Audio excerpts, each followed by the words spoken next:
In this video, we're going to talk about something that you probably struggle with. I get emails, messages about this all the time. How am I supposed to find the time to practice, to meditate, do all this kind of mindfulness stuff in my life? I mean, it sounds like it's good for me, but how do I actually make it work in my life? How do I find the time to meditate?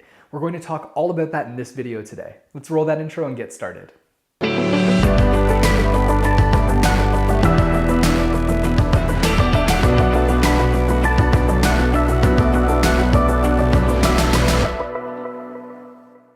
On this channel, I recommend that you meditate regularly. Make time for it in your everyday life. And what I mean by make time for it is carve out a specific time every day, whether it's 5 to 20 minutes, maybe an hour every day that you actually spend focusing on you, paying attention to your experience and practicing this meditative work of being mindful in the present moment. Before we focus on how you can be applying this meditative work to you and benefiting from it in your life, let me tell you a little bit about how I practice this and what it looks like in my own life. So for me, I have actually a really busy schedule. Usually my workday starts quite early in the morning and I see a lot of clients. I do individual, group, and family therapy, couples therapy as well. So in between sessions, usually what I'll do is I'll take a little bit of time to practice a little mindfulness exercise.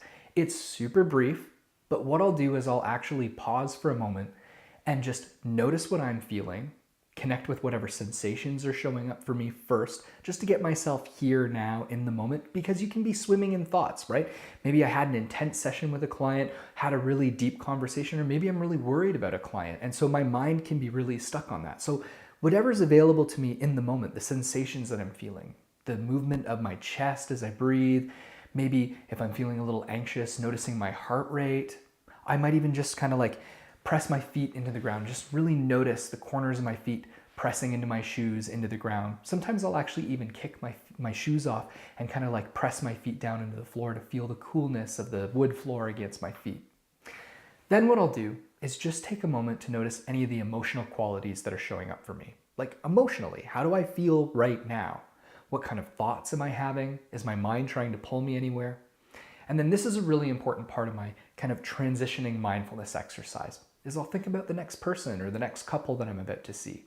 I think about the last session that I had with them, picturing their face, picturing what emotional qualities they might be showing up with, remembering that there's a separate them behind their eyes that have hopes for our work and maybe even fears about coming in and talking to me. Really just learning how to slow myself into that. That's a big part of my everyday mindfulness practice. This might come as a shock, but I'm inherently a little bit of an anxious person. I like to worry about things. It keeps me moving fast is how I would justify it. And it keeps me working on all these different projects. But that can also have its negative side effects for me. So mindfulness has this huge benefit of helping us to slow down into the moment and be a little more purposeful, a little more aware. Now, we know that this reduces stress. We know that it has a ton of health benefits on our bodies as well.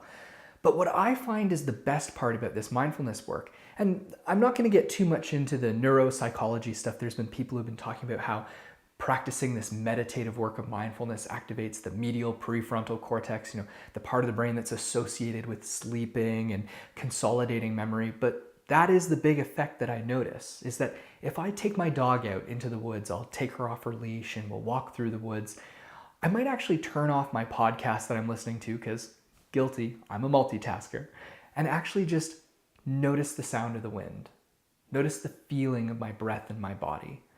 Notice the sound of her chain rattling, or her collar rattling off in the distance as she's chasing a squirrel or getting herself covered in burrs inevitably. And just having some time to just be with whatever I'm noticing. It has an incredible calming effect. To be honest, even now as I'm talking about this, doing this video, I can feel that sort of subtle, just kind of like calming and slowing into the moment. It's an incredible effect. And so I find that's a huge benefit for me. Now let's be practical. For some people, they have a really hard time sitting down. They think they're supposed to close their eyes, pretend to look serious and just feel at one with the earth. And let's be real, you might not actually benefit from that practice. You might actually have a really hard time with it and become really distracted. So that's why I like to give you some really specific guidelines, some ways of doing this work. The process that we focus on is called contacting the present moment, being in the present moment. So let's work on that right now first. Let's do a little miniature mindfulness exercise so that you can get a sense of what it is that we're going for. I'm not going to have you close your eyes, and just as an informed consent, I want you to just pay attention to your experience. I'm going to have you notice different things. So as you're watching this video right now, pause for a moment and notice what is showing up in your body, what sensations you feel. Maybe you're noticing me on your screen, or you're noticing the shape of your device. Notice the temperature of your hands right now. Notice any discomfort in your body. Notice other sounds that you can hear. Just really pay attention to what's going on in your environment. Notice the sensations that you feel in your body. Whatever's showing up for you, pay attention to it. And let's move on from sensations. Let's notice any images, any thoughts that might be on your mind right now. How about feelings, any emotional qualities? Are you feeling irritated? Are you feeling relaxed? Are you feeling hopeful? Maybe you're in transition, you're commuting somewhere right now, and so your mind is kind of distracted by this video and you're thinking about other things. You're thinking like, oh no, this meditation stuff sounds like a good idea. Or maybe you're actually looking for something specific and your mind is kind of trying to fit if this video works with what you were looking for originally. Just take a moment and notice any images, any feelings, emotional qualities, any thoughts that are showing up for you. There you go, you did it. You just practiced some mindfulness. The idea behind contacting the present moment is to be aware of, to show up to whatever is here now in the moment. So let's talk about how to move this forward, just a baby step from here. So taking this meditative mindfulness stuff forward doesn't need to look like a formal practice where you're buying a meditation cushion or you're taking time out of your day to sit down and to formally practice meditation. Instead, let's just imagine your morning commute that you go on. Whether you get on a bus, whether you walk, cycle, or you have to drive somewhere, maybe you take a train. But whatever your morning commute or whatever your daily commute looks like, take a few moments out of that commute to not be listening to a podcast, not listen to the radio, or not be engaging with somebody else, taking a phone call, drinking your coffee. Just pause for a moment, whether you're driving, maybe feel the texture of the steering wheel under your hand. Notice how the gas pedal is squishy under your foot, the rumble of the seat under your butt. Whatever it is that you notice, pay attention to sensations that show up in your body. Open yourself up to, what the quality of light looks like streaming in through the window. Look around, notice what else you can see, but just be fully present with whatever's happening here now right in front of you. And you might actually have to purposefully hit pause on the podcast or turn off the radio.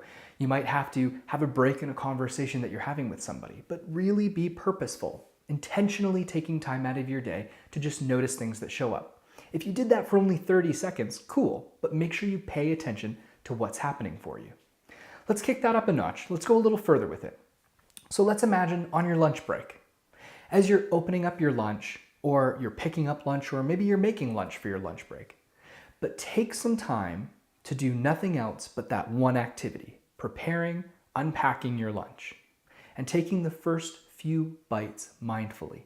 Notice the smell of the food, notice the texture of it as it makes contact with your mouth. Maybe you're on a juicing cleanse or a liquid diet. Whatever sensations you notice that are associated with your lunch, really slow down into it. And of course you can pick any meal throughout your day or any snack to be a little mindful, and you don't have to do the whole thing mindfully. Let's scale our behavior. Let's work our way up there. So number one would be right here in this video, pausing, noticing sensations, noticing what's going on around you, noticing what's showing up in your body, noticing images, feelings, thoughts, sensations that occur to you, the emotional quality that you have, just being here now. Number two, during your commute, take a few moments out of your commute to just hit the pause button on your life and show up. Be present to whatever you notice. Number three, the next meal that you eat, the next snack that you have, and try to do this every day. Take the first few bites, maybe even unpack it mindfully, really paying attention to what you're doing. Now let's start applying this to some more advanced areas in our life. So I'm going to link down below to some mindfulness formal practices.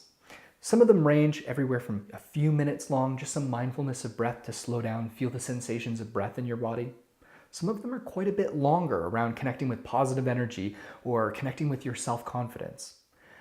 Whatever these exercises are suggesting for you to do, when I guide them, the instruction is always to pay attention to whatever shows up. Because we're not looking for a specific outcome with this meditation type of work. You see, if you're going to dedicate 20 minutes a day, just every day you're saying, I'm going to start a formal meditation practice, Tim, awesome. But we want that to be reinforcing. A big part of the reason why it can be so hard to slow down and do an actual meditation practice is because people do it expecting to have some sort of a result. So if you do the meditation practice and you come out of it feeling like, I was just distracted and I was thinking about my grocery list the whole time, like I did not feel at one with the earth and peace with all sentient beings, like I actually feel a little bit annoyed right now, like that would actually be okay. In fact, I would say to you, if we were debriefing that meditation, like, hey, you noticed that stuff. Did you catch yourself in the moment noticing that? And you might say like, oh yeah, like I noticed I was thinking about my grocery list. Okay, but you got distracted by your grocery list, but did you notice that you were distracted by your grocery list? Like, could the you that's there behind your eyes right now, hearing the words that are coming from my mouth, the you that's there that's actually listening to this right now, that's connecting with this work, can you pay attention to the fact that your mind got distracted and take a moment to pull away from that and actually acknowledge that, have some space between you and that distraction? That can be incredibly difficult. And that right there, that contact with the present moment, that intangible here now that evades us at every step of the way. Whenever you try to say now, that moment is over, right? We want to be here and here again. That's what we're aiming for through this meditative practice. So let's just imagine you've done a little bit of this mindfulness work. Maybe you follow some of the links below, you try some of these mindfulness practices, and then what's happening is you're introducing this into your everyday life. The way that we would kick it up a notch even beyond that is let's try to be mindful, a little more intentional in interactions that you have with people. Now, the big challenge for this is when you're interacting with people who are difficult for you to interact with, people who would elicit a lot of difficult feelings. So let's try this first with somebody that might be easy for you to take for granted. Somebody in your world who you interact with, who does things for you or you do things for them, somebody that you value, and maybe you don't really pay attention to the color of their eyes regularly, or the way that they smile, or the way that they laugh. Like, see if you can be a little more present with them, noticing those details. Maybe noticing your own reactions, like, wow, it's easy for my partner's smile to like lose its luster, to wear off on me when I'm so caught up in doing, rather than just slowing down and appreciating what they look like, or appreciating the sound of their laugh. Some other examples might be when you're at the grocery store or at your local coffee shop. It can be really easy to be caught up in your head, multitasking, thinking about, not just the next thing that you have to do, but the thing after that and the thing after that, right? I mean, our minds are incredible that it can do these things, but we can lose all kinds of information by not being here now. So a challenge would be to actually interact with the person that is serving you really on purpose, in the moment, being fully present with them. Noticing maybe different things that you might have taken for granted about them. Noticing things about the environment. Noticing things about your own reaction. And I keep using this noticing word because I'm trying to encourage you to just simply do that, to pay attention to all of this different rich information that might be showing up for you. Again, it's information that's easy to take for granted. If you're self-reporting like, yeah, I do meditation practice and I get annoyed or I get distracted, that's fine, but did your distraction hook you? Did it grab you and pull you in? You see, that's where we want to kick this present moment work up, so we don't get hooked by our thoughts and pulled into distractions. There goes our entire meditation practice because we've just been thinking about our grocery list. Instead, acknowledging that our mind wants domain over what we think or where our focus goes, and to slow down into that. Maybe notice that our mind goes off in that direction and to be a little more purposeful here now in the moment. I hope you find that useful as a primer to think about mindfulness in a different way, to think about developing a formal meditation practice in your world. I'd love to hear your feedback about thinking about how you can make time out of your day to actually slow down, practice these skills on purpose. As we know, there's all kinds of research that shows that it doesn't matter what specific type of meditation you do, it's all about learning this process of contacting the present moment. Whether it be going to a yoga class, Tai Chi, formal meditation, maybe looking at some of the options down below that I'm offering you here in this video, resources that you can tap into to broaden your mindfulness repertoire. The whole idea is finding what works for you. Thank you so much for your attention. Don't forget to hit the like button. It's really reinforcing to me. It makes me want to make more of these videos for you. Definitely share it because you never know who in your world could benefit from learning more about meditation and getting some help finding their Zen. And definitely subscribe because it'll keep you updated on these videos. Thank you so much.